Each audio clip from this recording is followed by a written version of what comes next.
Hi friends, welcome to Dhyan's curry world. എല്ലാവർക്കും സുഖമല്ലേ? ഇന്ന് നമ്മളിവിടെ ചെയ്യുന്ന ഒരു സ്പെഷ്യലായിട്ടുള്ള പൈനാപ്പിൾ പച്ചടിയാണ്. എല്ലാവർക്കും ഇഷ്ടപ്പെടുന്ന ഒരു പൈനാപ്പിൾ പച്ചടിയാണിത്.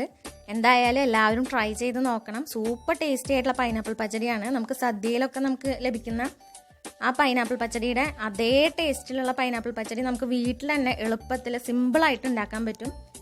നമുക്കിതിൻ്റെ ചേരുവകൾ നമ്മുടെ കയ്യിലുണ്ടെങ്കിൽ എളുപ്പത്തിൽ തന്നെ ഇത് പെട്ടെന്ന് ഉണ്ടാക്കാൻ പറ്റുന്ന ഒരു ഡിഷാണിത്. അപ്പോൾ അതിന് വേണ്ട ചേരുവകൾ എന്താണെന്ന് നോക്കാം. നല്ല പഴുത്തിട്ടുള്ള പൈനാപ്പിളാണ് ഇതിന് വേണ്ടി എടുത്തിട്ടുള്ളത്. ഒരു മീഡിയം സൈസിലുള്ള ഒരു പൈനാപ്പിളാണ് എടുത്തിട്ടുള്ളത്. അതിൻ്റെ തൊലിയൊക്കെ കളഞ്ഞ് നല്ലോണം വൃത്തിയാക്കി ചെറിയ സ്ക്വയർ പീസാക്കി കട്ട് ചെയ്ത് വെച്ചിട്ടുള്ളതാണിത്. ഈ പച്ചടിക്ക് വേണ്ടിയിട്ട് നല്ലോണം പഴുത്ത പൈനാപ്പിൾ തന്നെ എടുക്കുക. പിന്നെ ആവശ്യത്തിന് കടുക് എടുത്തു വെച്ചിട്ടുണ്ട്. പിന്നെ ഒരു 3 ഉണക്കമുളക് എടുത്തു വെച്ചിട്ടുണ്ട്. ഒരു ശർക്കര ഗ്രേറ്റ് ചെയ്തതും പിന്നെ ഒരു 5 ടേബിൾ സ്പൂൺ പച്ചവെള്ളമാണ് എടുത്തു വെച്ചിട്ടുള്ളത്. ഒരു 1/2 കപ്പ് തൈര് എടുത്തു വെച്ചിട്ടുണ്ട്. നമ്മുടെ ഈ പച്ചടിക്ക് ആവശ്യമായിട്ടുള്ള തൈരാണിത്. 1/2 കപ്പ് മാത്രം മതിയാവും. പിന്നെ അതിലേക്ക് ഒരു 1/2 കപ്പ് പൈനാപ്പിൾ നന്നായി ഒന്ന് അരച്ചു വെച്ചിട്ടുള്ളതാണത്.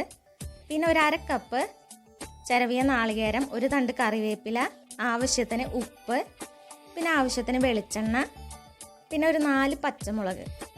ഇത്രയും ചേരുവകൾ കൊണ്ട് നമുക്ക് അടിപൊളിയായിട്ടുള്ള പൈനാപ്പിൾ പച്ചടി ഉണ്ടാക്കാം. അതിന് വേണ്ടിയിട്ട് ആദ്യം തന്നെ നമുക്ക് അരപ്പ് തയ്യാറാക്കണം. അതിന് വേണ്ടിയിട്ട് ഒരു മിക്സിയുടെ ജാർ എടുത്തിട്ട് അതിലേക്ക് നമ്മൾ ചിരവി വെച്ചിട്ടുള്ള നാളികേരം ഇട്ട് കൊടുക്കുക. ഇനി ഈ നാളികേരത്തിലേക്ക് നമ്മൾ കടുകാണ് ഇട്ട് കൊടുക്കുന്നത്. ഒരു 1.5 ടീസ്പൂൺ കടുക് അതിലേക്ക് ഇട്ട് കൊടുക്കുക. ഈ പച്ചടിയിൽ ഒരു സ്പെഷ്യൽ സ്മെല്ല് കിട്ടുന്നതിന് വേണ്ടിയിട്ടാണ് ഈ കടുക് ഈ അരപ്പിൽ ചേർക്കുന്നത്. അതേപോലെ തന്നെ ഒരു 4 പച്ചമുളക് ചേർത്ത് കൊടുക്കുക. ഈ പച്ചടിയിൽ മുളക് പൊടി ചേർക്കില്ല, പച്ചമുളകാണ് ചേർക്കുക. ഇനി ഇതിനൊന്ന് അരച്ചെടുക്കുന്നതിന് ആവശ്യമായിട്ടുള്ള വെള്ളം ഇതിലേക്ക് ചേർത്ത് കൊടുക്കുക. ഇനി അതിനെ നല്ലോണം ഫൈൻ പേസ്റ്റായിട്ട് അതിനെ നന്നായിട്ട് അരച്ചെടുത്തിട്ട് നമുക്കതിനെ വേറൊരു ബൗളിലേക്ക് മാറ്റാം. കണ്ടില്ലേ, വേറൊരു ബൗളിലേക്ക് അതിനെ മാറ്റി നന്നായി ഇത് അരഞ്ഞ് കിട്ടിയിട്ടുണ്ട്. നല്ലോണം അരച്ചെടുക്കണം കേട്ടോ അത്. ഇനി നമുക്ക് ആദ്യം തന്നെ സ്റ്റൗ ഓൺ ആക്കിയിട്ട് നമുക്ക് ഈ പച്ചടി ഉണ്ടാക്കാൻ ആവശ്യമായിട്ടുള്ള പാൻ വെച്ച് കൊടുക്കുക. അത് നന്നായി ചൂടായി വരുമ്പോൾ നമ്മൾ അതിലേക്ക് അരിഞ്ഞു വെച്ചിട്ടുള്ള പൈനാപ്പിൾ ഇട്ട് കൊടുക്കുക.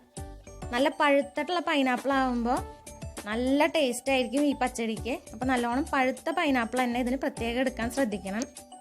ഇനി നമ്മൾ ഇതിലേക്ക് ആവശ്യത്തിനുള്ള മഞ്ഞൾപ്പൊടി ഇട്ട് കൊടുക്കുക. ഇപ്പോൾ 1 ടീസ്പൂൺ മഞ്ഞൾപ്പൊടിയാണ് ഇട്ട് കൊടുക്കുന്നത്. അത് നമ്മുടെ ഈ പച്ചടിക്ക് നല്ലൊരു യെല്ലോ കളർ കിട്ടുന്നതിന് വേണ്ടിയിട്ടാണ് ഈ മഞ്ഞൾപ്പൊടി ചേർക്കുന്നത്. അതേപോലെ തന്നെ പ്രത്യേക സ്വാദും കിട്ടും. ഇനി അതിനെ എല്ലാ ഭാഗത്തേക്കും നല്ലോണം ഇളക്കി യോജിപ്പിച്ചിട്ട് ഇത് വേവുന്നതിന് ആവശ്യമായിട്ടുള്ള ഒരു 4 ടേബിൾ സ്പൂൺ വെള്ളം കൂടി അതിലേക്ക് ഒഴിച്ചു കൊടുത്തിട്ട് നമുക്കിതൊന്ന് അടച്ചു വെച്ച് വേവിക്കാം. അപ്പോൾ ആവശ്യത്തിനുള്ള വെള്ളം എന്ന് പറയുമ്പോൾ ഞാനിവിടെ ഒരു 4 ടേബിൾ സ്പൂൺ വെള്ളമാണ് ഒഴിച്ചു കൊടുക്കുന്നത്. അതൊന്ന് നന്നായി എല്ലാ ഭാഗത്തേക്കും യോജിപ്പിച്ചതിന് ശേഷം നമുക്കിതിനൊന്ന് ഒരു 5 മിനിറ്റ് അടച്ചു വെച്ച് വേവിക്കാം. ഈ പൈനാപ്പിളിന് അധികം വേവൊന്നുമില്ല. അപ്പോൾ കണ്ടില്ലേ, ഇപ്പോൾ ഒരു 5 മിനിറ്റ് കഴിഞ്ഞു. നോക്കുമ്പോൾ നല്ലോണം വെന്തിട്ടുണ്ട് അത്. ഇനി നമുക്ക് അതിലേക്ക് ബാക്കി ചേരുവകൾ ചേർത്ത് കൊടുക്കാം. അതിലേക്ക് ഒരു തണ്ട് കറിവേപ്പില ഇട്ട് കൊടുത്തു. അതുപോലെ തന്നെ ആവശ്യത്തിന് ഉപ്പും ഇട്ട് കൊടുത്തു. എന്നിട്ട് അതിനെ നല്ലോണം എല്ലാ ഭാഗത്തേക്കും ഇളക്കി യോജിപ്പിക്കാം.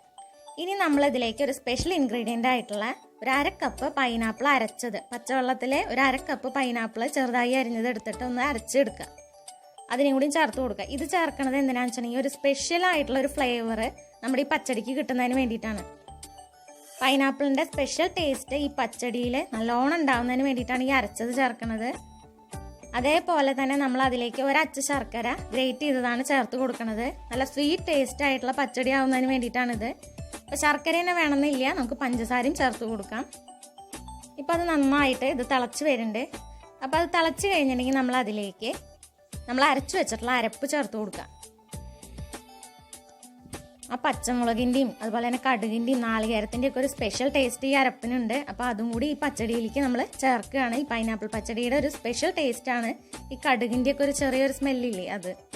പിന്നെ ഈ പൈനാപ്പിൾ അരച്ചതും കൂടി ചേർക്കുമ്പോൾ നല്ല ടേസ്റ്റി ആയിട്ടുള്ള പച്ചടിയാവും ഇത്. ഇനി നമ്മൾ ഇത് നന്നായി തിളച്ചതിന് ശേഷം ലാസ്റ്റ് ഇൻഗ്രീഡിയൻ്റ് ആയിട്ടുള്ള തൈര് ചേർത്ത് കൊടുക്കുക. തൈര് ചേർത്ത് എല്ലാ ഭാഗത്തേക്കും നല്ലോണം ഇളക്കി യോജിപ്പിക്കുക. അതിനുശേഷം നമുക്ക് ഫ്ലെയിം ഓഫ് ചെയ്യാം. തൈര് ചേർത്തതിന് ശേഷം തിളപ്പിക്കേണ്ട ആവശ്യമില്ല. തൈര് ചേർത്തതിന് ശേഷം നമ്മൾ ഫ്ലെയിം ഓഫ് ചെയ്ത് വെക്കുക. അപ്പോൾ കണ്ടോ, തൈരൊക്കെ ചേർത്ത് എല്ലാ ഭാഗത്തേക്കും നല്ലോണം സെറ്റായി വന്നു.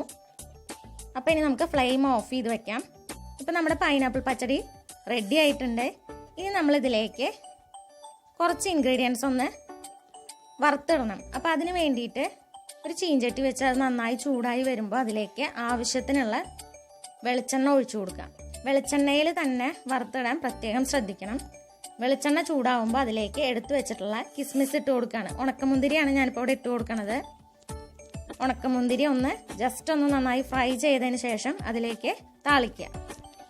ഈ ഉണക്കമുന്തിരിക്ക് പകരം നമുക്ക് പച്ചമുന്തിരി ഈ പൈനാപ്പിളിൽ ഇട്ട് കൊടുത്താലും നല്ല ടേസ്റ്റ് കിട്ടും.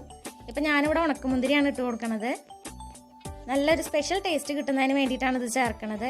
ഇനി നമ്മൾ അതിലേക്ക് എടുത്തു വെച്ചിട്ടുള്ള 1 ടീസ്പൂൺ കടുകും അതുപോലെ തന്നെ ഒരു 4 ഉണക്കമുളകും അതിനും ഒന്ന് നന്നായി ഫ്രൈ ചെയ്തെടുക്കുക. ഇപ്പോൾ കണ്ടില്ലേ, കടുകൊക്കെ നന്നായി പൊട്ടി വന്നു, മുളകും ഒക്കെ നന്നായി വന്നിട്ടുണ്ട്. ഇനി അതിനെ നമുക്കിതിലേക്ക് താളിക്കാം. ഇപ്പോൾ കണ്ടില്ലേ, നമ്മുടെ ടേസ്റ്റി ആൻഡ് ഡെലീഷ്യസ് ആയിട്ടുള്ള പൈനാപ്പിൾ പച്ചടി റെഡി ആയിട്ടുണ്ട്. ഇനി അതിനെ എല്ലാ ഭാഗത്തേക്കും ഒന്ന് ഇളക്കി യോജിപ്പിക്കാം. എല്ലാവർക്കും ഇഷ്ടപ്പെടുന്ന ഒരു പൈനാപ്പിൾ പച്ചടിയാണിത്. സൂപ്പർ ടേസ്റ്റാണ്. എന്നോട് എൻ്റെ ഫ്രണ്ട്സ് കുറേ പേര് ചോദിച്ചു ഈ പൈനാപ്പിൾ പച്ചടിയുടെ റെസിപ്പി ഒന്ന് ഷെയർ ചെയ്യുമോ എന്ന് ചോദിച്ചിട്ട്. അപ്പോൾ അത് കാരണമാണ് ഈ പൈനാപ്പിൾ പച്ചടി ഷെയർ ചെയ്യാമെന്ന് വിചാരിച്ചത്. എല്ലാവരും ഇതുണ്ടാക്കി നോക്കണം. സിമ്പിളായിട്ടുള്ളതാണ്. നമ്മുടെ വീഡിയോ കണ്ട് ഇഷ്ടമായി എല്ലാവരും ലൈക്ക് ചെയ്തോളൂ, സബ്സ്ക്രൈബ് ചെയ്തോളൂ, ഷെയർ ചെയ്തോളൂ. നമുക്കൊരു ഫേസ്ബുക്ക് പേജ് ഉണ്ട്, അത് ഫോളോ ചെയ്തോളൂ, ലൈക്ക് ചെയ്തോളൂ. അതുപോലെ തന്നെ നിങ്ങളുടെ കമൻസൊക്കെ കമൻറ്റ് ബോക്സിൽ അറിയിച്ചോളൂ. ഇത് സിമ്പിളായിട്ട് ഉണ്ടാക്കാൻ പറ്റുന്നൊരു ഡിഷാണ്. എളുപ്പത്തിൽ ഉണ്ടാക്കാൻ പറ്റും. അപ്പോൾ നമുക്കിനി വീണ്ടും ഒരു അടിപൊളി റെസിപ്പി ആയിട്ട് കാണാം. Take care friends.